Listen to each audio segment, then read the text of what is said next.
Okay, here we are back again with more Dragon Age Inquisition. Very exciting. We've just, in the last episode, we formed the Inquisition was reborn. Also have a very nice new staff. And I'm still probably gonna give myself, this. And now we're in Haven. The breach has not been completely closed, but it is stable for now, at least. And now we can run around Haven and talk to some people, hopefully. Just a little bit before we continue back into the Chantry. So we're heretics, just like that. Should we surrender, or...? Don't be foolish. We are the Chantry, as much as any Grand Cleric. That prattle from Valoroyo isn't the word of the Maker. It's politics. Yeah, I have to agree with you there. Have we been declared heretics? That's pretty intense.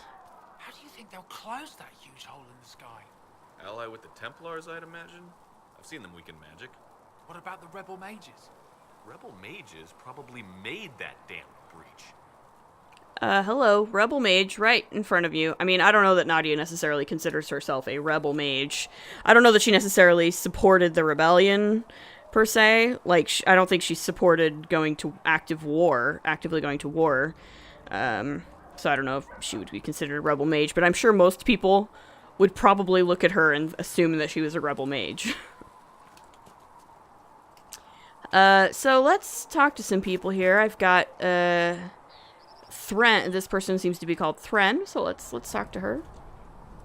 Any circle mage wanting to join needs to speak with Cullen or Cassandra. Apostates too, I suppose. Well... Oh, you're her.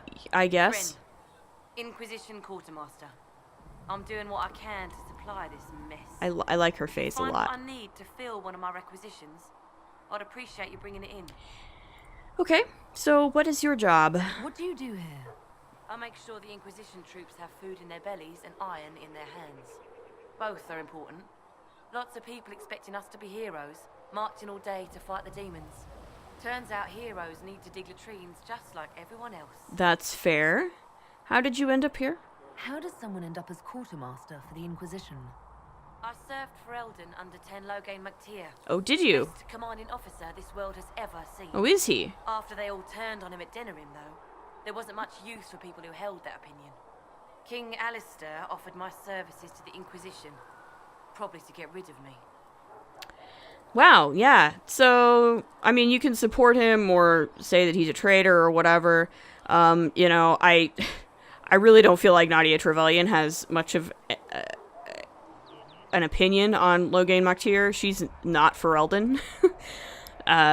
She's a free marcher. She doesn't care about Ferelden politics. She's not concerned with that, so she's just gonna take sort of this neutral option that's just like, well, yeah, no wonder you're unpopular, since the guy is generally considered a traitor, or at least the current king of Ferelden, you know, had him killed as a traitor, so. With that attitude, I can't imagine how you made enemies in Denerim. Yeah. People just don't want to hear the truth. I was at Ostagar, and I know what really happened. Oh. King Cailan overextended his position, and the Grey Wardens were too late lighting the signal. Following the original plan would have gotten everyone killed. Ten Loghain made the right decision. Okay. I apologise. Sister Liliana told me I shouldn't talk about it. Yeah. Just forget it. I imagine she did. Okay, so tell me about requisitions. What did you mean when you mentioned requisitions? I'm making this Inquisition run with what we have, but we're not a real army. We're stretched thin on materials, so I've put up a requisition list for anything that could help our people. Okay. Here, take a look. You find some iron and a good logging site. Maybe Harriet can get our troops better weapons. All right. And how do I fill special orders? If I have material for a special order, do I bring it to you? Just take it over there. One of my boys will take the materials or jot down what you found. Okay.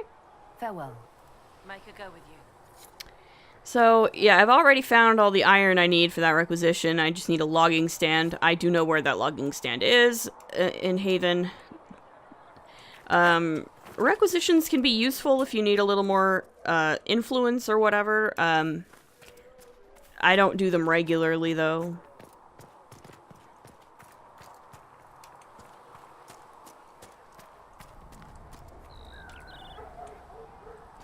Let's see here. Solus is here, and I'm going to talk to him in a minute. First, I'm going to go in these rooms, in these houses, whatever, these buildings, because... The Randy Dowager Quarterly. Oh, I love this one. A well-worn quarterly missive of suspect virtue.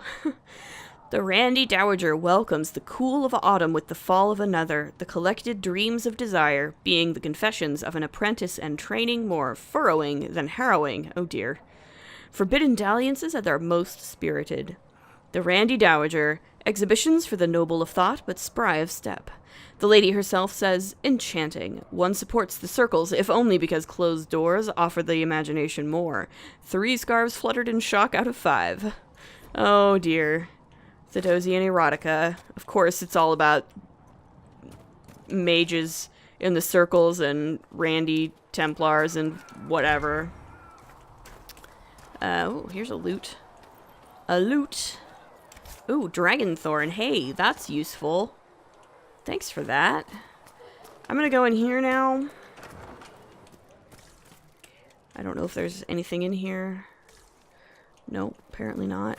I'm gonna go in here then. Ah yes, the apothecary. So this is for potions and stuff. Segrit told me that he can't let the herbs go for anything less than 8. Fine. We'll gather our own. Tell Segrit he better hope he doesn't need a salve anytime soon. Whoops, somebody's gouging, price gouging. Patient observations, day 2.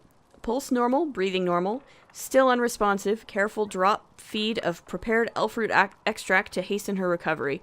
A lot of thrashing, mutters about too many eyes. Oh yeah, that was probably the spiders. Something about the gray. Gray, don't know about that. Encouraging? I don't know.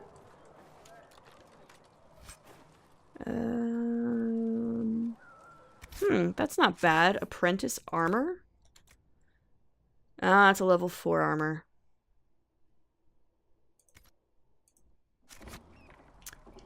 Alright. Adon. Look who's back from the dead. Again. Have we met? I don't recall meeting you before. I'd be surprised if you did. You weren't particularly coherent. The lighting isn't always Someone the greatest had in to patch you here. up after you staggered out of making those wear, though. I guess, yeah. So, you're welcome. Yeah, thank you. I didn't realize. Thank you. Yeah. Well, you can pay me back by fixing the world. Well, I'll do my Name's best. Adon. I'm in charge of keeping our little band here stocked with potions and elixirs. Not that Seeker Pentagast seems to care whether we've got the supplies to actually do that. Okay. You're a bit cranky. For a healer, you don't seem particularly nurturing. I'm not a healer. I'm an alchemist who's forced to play Mother Hen. You want something to burst into flame on contact with the air? Done. Gladly. Patching up wounded soldiers is a waste of my time and talents. But there are a few around who can help. Okay. So how are things? How are your people holding up? There's no shortage of work. That's for damn sure. Okay. Do you need any help? Is there anything I can do to help out? We're fine as far as raw labor goes. You've more important things to do than tend to me. I only wish I'd been able to find Master Tajin's notes. Old bastard was working on something special. He died at the Conclave, and his notes weren't here. Been too busy dealing with the wounded to look for them. Okay. And how do I order potions? How do I go about having potions made? Just take a look there and tell me what you'd like. Find a recipe for something better, I can make that too. Right. So I have a regeneration potion recipe now. So I can assign some potions to my people. I'm gonna give Cassandra a regen potion anyway. And probably Varric too. I do need more. I'm gonna collect more elf fruit Perhaps before another I time. actually equip those. Because again, every time you add a regen potion to somebody's inventory, it uses up 1 of your elf fruits, and I only have 10 right now anyway. So we'll take care of that. Alright. Solus is right here. I might as well talk to him, right? That sounds like a good idea.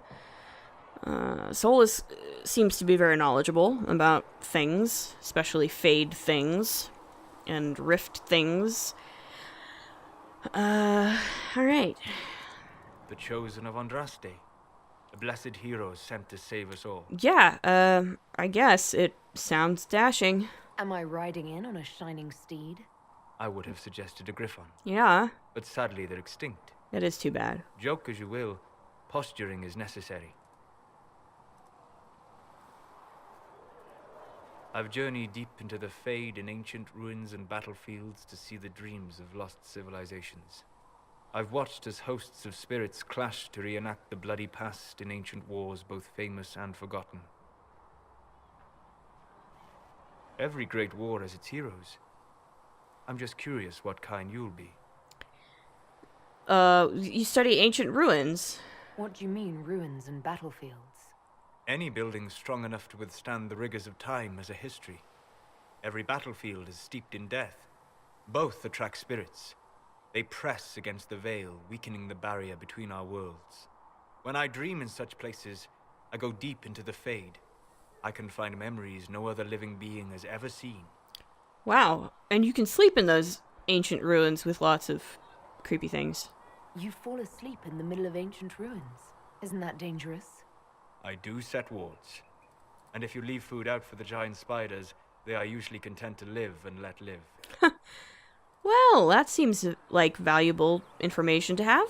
I imagine you find some amazing things in there, alongside all the demons. Exactly. It is occasionally dangerous, yes. But more often it's just sad to see what has been lost. The thrill of finding remnants of a 1,000-year-old dream? I would not trade it for anything. I will stay there. At least until the breach has been closed. Okay. Was that in doubt? I am an apostate surrounded by Chantry forces in the middle of a mage rebellion. Fair. Cassandra has been accommodating. But you understand my caution. Yeah, but, you know, I mean, I'm sure Cassandra will protect you. Sure, why not? She seems like Cassandra the type. trusts you. She won't let anyone put you into a circle against your will. Thank you. I appreciate the thought. But now let us hope either the mages or the Templars have the power to seal the breach. Yeah, I guess it's probably going to be one of them. One of them is going to do that, probably.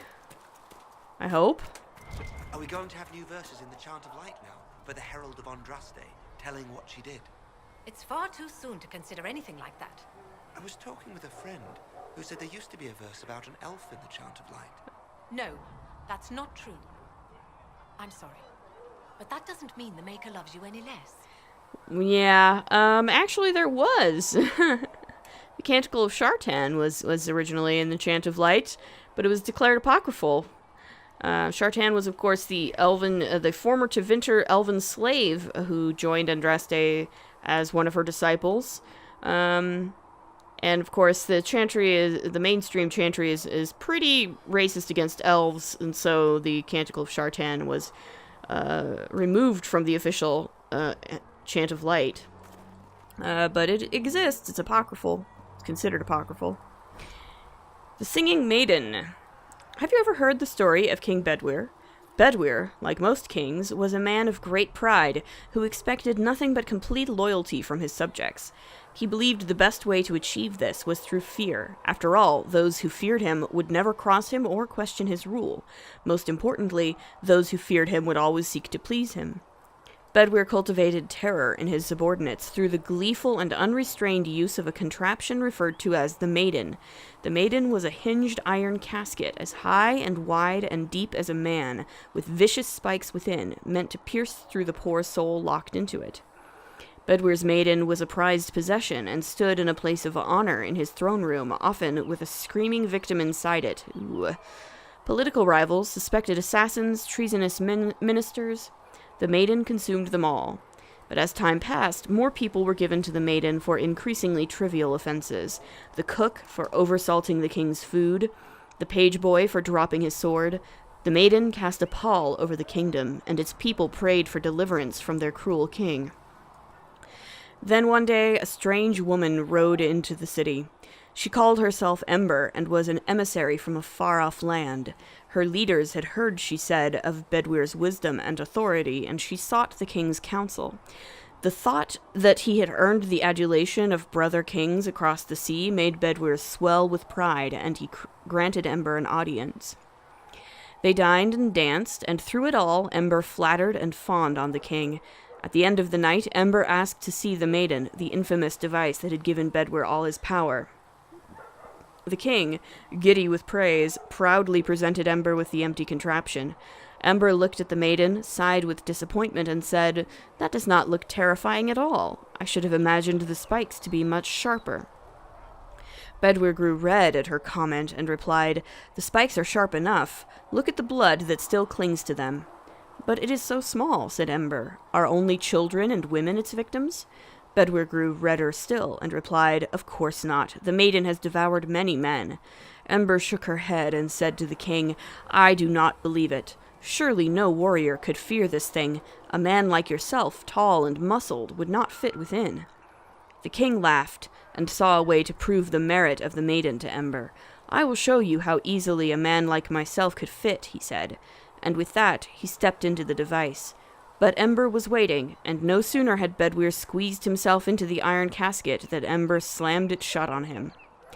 Ember took the maiden, with the screaming Bedwyr inside, through the castle and down into the city, and the people, finally free from the king's tyranny, cheered and danced to the singing that echoed through the streets, until Bedwyr was dead and it finally stopped. A tale often told in the Singing Maiden Tavern. That's pretty gruesome for a tavern tale, but okay. Fix the door just like you asked, Flitter. Oh, Maker bless you. Can I get you something for your trouble? Master Harriet said I should go back right away. All right.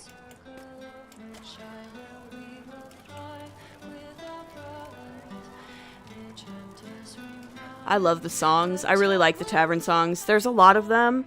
You can find them all on YouTube pretty easily. It's not difficult. They're pretty excellent. A Tale of the Frostbacks. Even mountains had a heart once.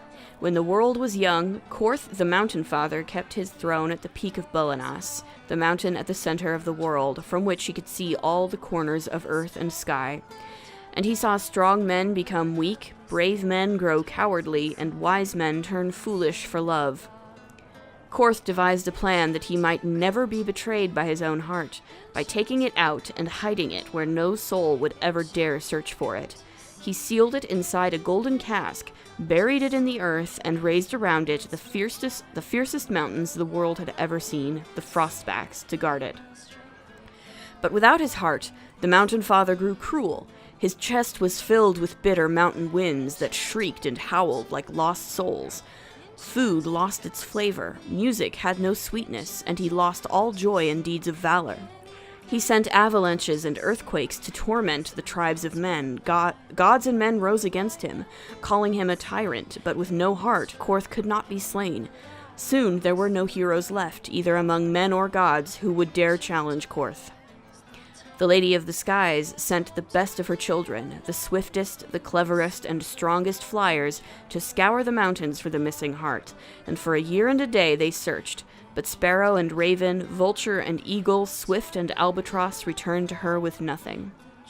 Then the ptarmigan spoke up and offered to find the god chief's heart. The other birds laughed, for the ptarmigan is a tiny bird, too humble to soar, which spends half its time hopping along the ground. The lady would not give the little creature her blessing, for the mountains were too fierce even for eagles, but the ptarmigan set out anyway. The little bird traveled deep into the Frostbacks. When she could not fly, she crawled. She hugged the ground and weathered the worst mountain winds, and so made her lonely way to the valley where the heart beat. With all the gods' terrible deeds, the heart was far too heavy for the tiny bird to carry, so she rolled it, little by little, out of the valley and down a cliff, and when the golden cask struck the earth, it shattered. The heart was full almost to bursting, and the pain of it roused the mountain god to come see what had happened. When Korth neared his heart, it leaped back into his chest, and he was whole again. Then Hakon Winter's Breath bound Korth's chest with 3 bands of iron and 3 bands of ice, so it could never again escape. And all the remaining gods named the ptarmigan honored above even the loftiest eagles. The Ptarmigan, an Avar Tale, from Ferelden Folklore and History by Sister Petrine, Chantry Scholar. Fascinating reading. I love all the little stories and songs and things that they come up with. The lore here is really deep. Flissa. Can I get you anything? Well, what can I find in Haven? What can you tell me about this area? Adan is Haven's apothecary. He's been making potions and tending to the wounded as best he can. Harrit is the Inquisition smith. Whatever he can make you, Thren the quartermaster can probably find. And for anything fancier, you can try buying from Segrit. His prices aren't too high. Yet. Oh, there's also Minave. She studies beasts and things, as I understand. Alright, thank you. Farewell. Goodbye. Aren't you a cutie? Alright. Let's move on. Blue vitriol. Hey, that's nice. Here's Varric. So, now that Cassandra's out of earshot, are you holding up all right? Oh. I mean, you go from being the most wanted criminal in Thedas to joining the armies of the faithful. Most people would have spread that out over more than one day. Yeah. I think, she doesn't like the fact that so many people died. I don't even want to think about how many lives were lost on that mountaintop. A lot of good men and women didn't make it out of there. For days now, we've been staring at the breach, watching demons and Maker knows what fall out of it. Bad for morale would be an understatement. Yeah. I still can't believe anyone was in there and lived. So why did you stay? If it was that bad, why did you stay? Cassandra said you were free to go. I like to think I'm as selfish and irresponsible as the next guy, but thousands of people died on that mountain. I was almost one of them. And now there's a hole in the sky. Even I can't walk away and just leave that to sort itself out. Yeah, I don't think it's quite sunk in yet. I'm still not sure I believe any of this is really happening. If this is all just the Maker winding us up, I hope there's a damn good punchline coming. You might want to consider running at the first opportunity. I've written enough tragedies to recognize where this is going. Heroes are everywhere. I've seen that. But the hole in the sky, that's beyond heroes. You might have a point. We're going to need a miracle. Yeah, you might have a point about that, Varric. You might. I am glad that Varric is back, though, for this game. I really appreciate that. I like Varric quite a bit. He's definitely one of my favorites in the whole franchise. Patient observations, day 3. Less thrashing. Some response to stimulus. Vital seems solid. 2 attempts so far by locals to break into the chantry to kill my patient. All this work to save her life, and will they just execute her? I will inform Lady Cassandra I expect her to wake before the morn. Alright. So that's, I guess, what our friend had to say. I think, yep, I was right. There's an elf root back here. Isn't that great? I remember that. We'll see how good I am at remembering other stuff as we keep going.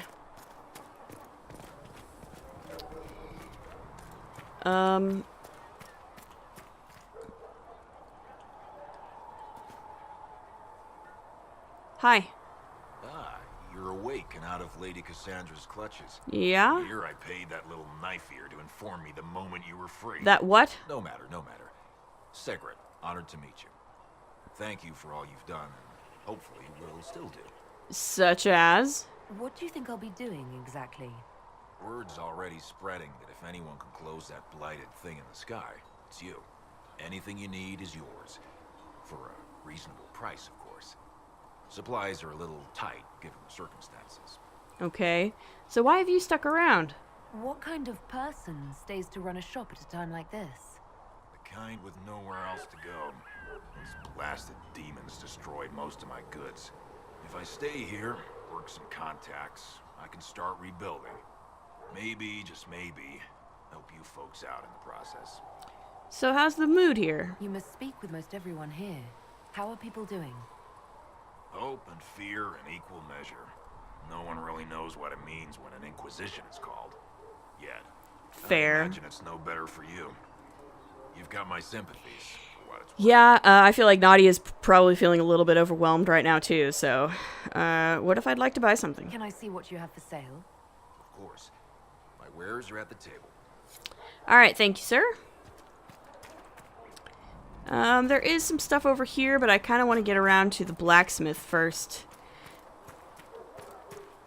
Still got demons pouring out of the rifts. We do, yes.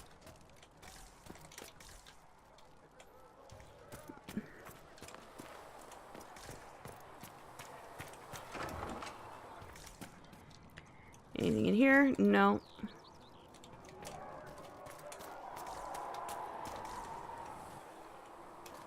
Alright, let's, yeah, I'll go that way soonish, but I want to get to the blacksmith first.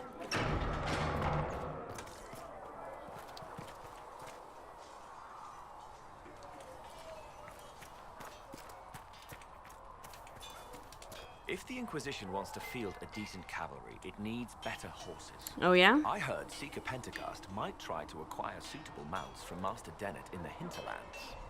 Oh, and who are you to be fishing around for what the higher-ups are doing? Back in Angsburg, my uncle was 5th Praetor. And what's that mean for you back in Arnsberg? Honestly, about as much as it does here. Which I imagine is next to nothing. Right, here's the golden nug. I'm not going to be using the golden nug in this playthrough. The golden nug is basically like the stand-in for your new game plus in Dragon Age Inquisition.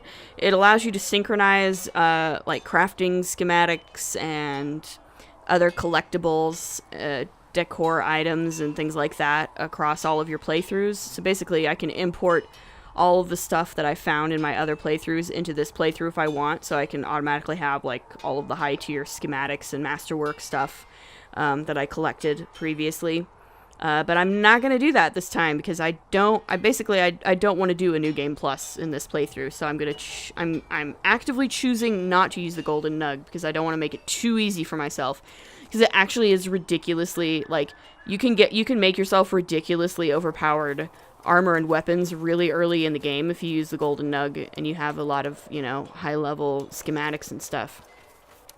And I don't want to do that. And I want to sort of start from scratch and, you know, basically pretend like this is a normal playthrough, you know, basically pretend like this is a first playthrough again, almost, and find everything that I can. So, that's what we're going to do. But I have made use of the golden nug extensively in previous playthroughs. So, you know, I know it's there. I know how to use it. I'm actively choosing not to. Researcher Minave has notes on alloys that may prove more effective against demons. Oh, does she? Well, we'll take anything that gives our blades a bit more bite. You mages aren't half bad. I am no longer a mage. Oh yeah, you're tranquil. Even better. Okay. Yeah, right. Okay, so Harriet. Expected you'd be by. I'm Harriet, and everyone knows who you are. Indeed. Gear fit? Yeah, sure, it's fine. I'm probably gonna give it to Solus, but it's fine. Sturdy and warm. It's perfect. Good. World's gone mad. Stock armor and blades are good against bandits, but we're not fighting bandits. My gear will see you through demons, apostates, whatever this world throws at you. So, you need custom work, something special. You bring the materials to us, we'll make it happen. Okay. So what's your story? How did you come to be here? Come from a little town called Lothering. Long gone now. Ah, I was in Lothering, Brightest yes. When the Darkspawn hit it during the Blight. Oh, wow. Helped rebuild. Left when royalty decided it was time to hand the place over to the bloody mages. Then again, fair's fair. It was one of them that stopped the Blight and all. It was indeed. Ended up here. Just missed the boom. Can't decide if I'm the luckiest son of a bitch walking or the exact opposite. Yeah, sure. Let's stay optimistic about this. You're still walking. That's always good. True enough. So, do you outfit the troops? Who outfits the Inquisition soldiers? Not me. I've got work to do. Can't be passing a sword to every blighter who signs up. If you want to help the troops, talk to Thren, the quartermaster. She'll set up requisitions. Okay. And why do you need my materials? Does the Inquisition not have supplies to make armor or weapons? Tough convincing traders to haul up here. Impossible to get them to risk the rare stuff, so that's on you. Okay. And what can you make here? What can you and your team make here? Arms and armor. We work iron to blighted dragon bone, if you've got it. Our designs are simple, but they get the job done. You want something fancy? Bring your own design. We'll see what we can do. Okay. Do you have any designs? If I want something, what can you make? Start simple. Something to keep you safe. Take a look at it on the table there and we can talk. You'll need materials. We should have what you want just outside. Alright, and can you improve my equipment? Can you help improve my arms and armor? Yes. You find a new piece, a pauldron or greaves, we'll take care of you. You can't just slap a new hilt on your sword in the field. Yeah, Bring true. it here, we'll make sure it's done right and proper. Alrighty. Thank you, sir. Goodbye. Right. Okay, so this is our introduction to the crafting system, and, I quite like the crafting system in this game. It's very deep. It's pretty deep and customizable, but it's also not difficult. Like, it's not difficult to grasp.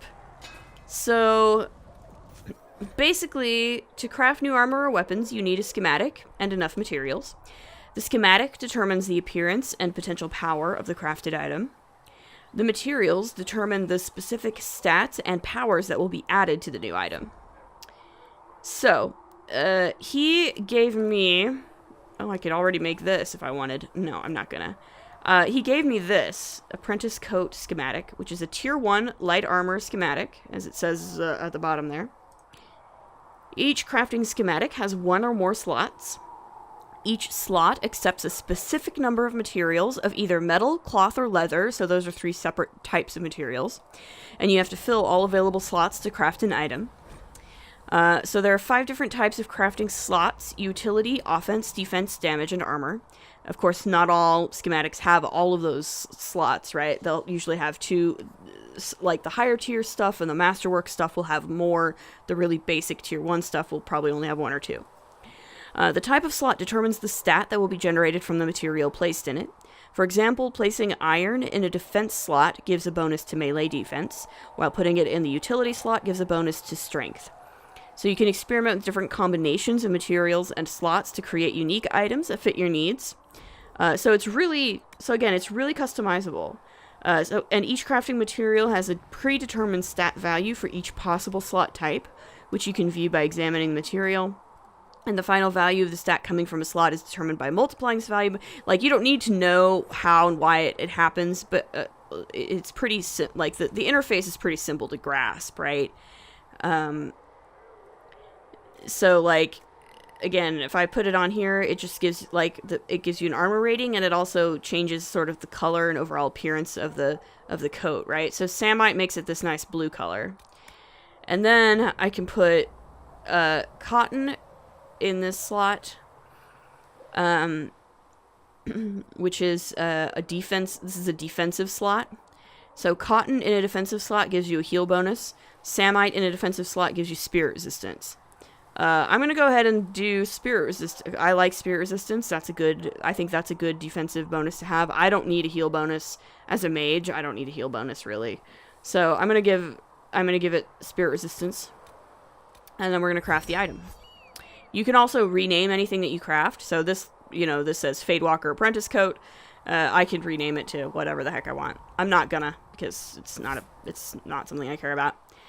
So that is armor crafting. Now to modify a weapon. So upgrading an item adds the upgrade's stats to the item's stats, in addition to changing its appearance. So it does change the appearance very slightly.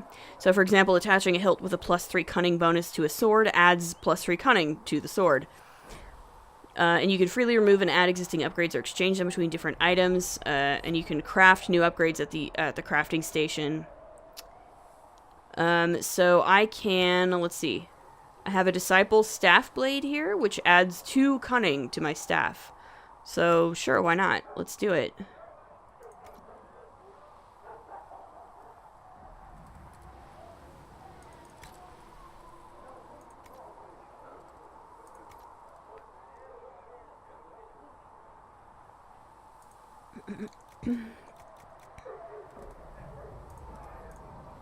And I'll probably upgrade Bianca here pretty quickly too. Another time. So on my apprentice armor, right, I got a pair of apprentice coat arms, which you can see it adds, like, they look like gloves to my armor. And it also gives you plus 6% magic defense. So there's that. So now I have gloves on my armor too. Looks fine. So that's pretty cool. Also, I leveled up.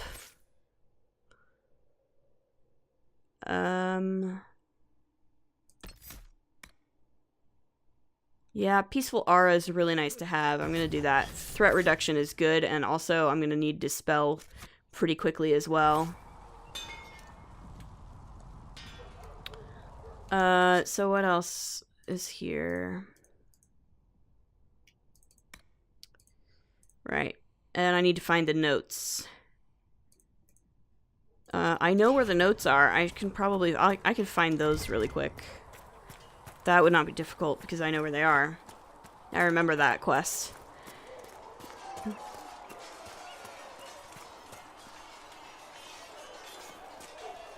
See reason, Lisette. We cannot stay here. Why not? Because we're Templars. What does that even mean anymore? That we splinter and fight amongst ourselves instead of protecting the mages? Better that than stay here with this Inquisition. You're awfully quick to dismiss the people who saved your life, Matrin. He is awfully quick. So I know it's over here. I'm just gonna go straight to it because I'm starting to run short on time, and I can grab, yeah, I can grab the crafting resources on my own time. But yeah, every so often your radar will start pinging like this, and then you can use your search function to find out where something is. And here we go. There's the notes. So we can return these to Adon. And yeah, there's a bunch of iron and elf fruit around in this area, which I will pick up again probably on my own time. Yeah, like I said in the introductory episode, I'll probably do some episodes where, like, I will be spending probably a couple of, several hours running around a region, just like collecting resources and cleaning up minor side quests and things like that. And I'll probably just like edit them more heavily into like highlights type episodes.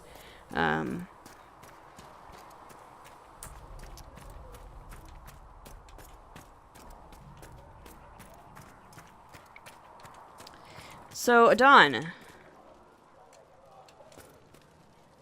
Hello, sir. You're back. And in one piece. Yeah, I'm alright. Here's those notes. You said you thought Master Tajan was working on something special. If it helps, I found his notes. The old codger was on the edge of a breakthrough here, but he couldn't see it. You want some of these mixed up? You just give the word. Alright, thank you. Farewell. So that's done, and I received a lyrium potion recipe, so I can do that too. I'll be able to give my mages some lyrium potions.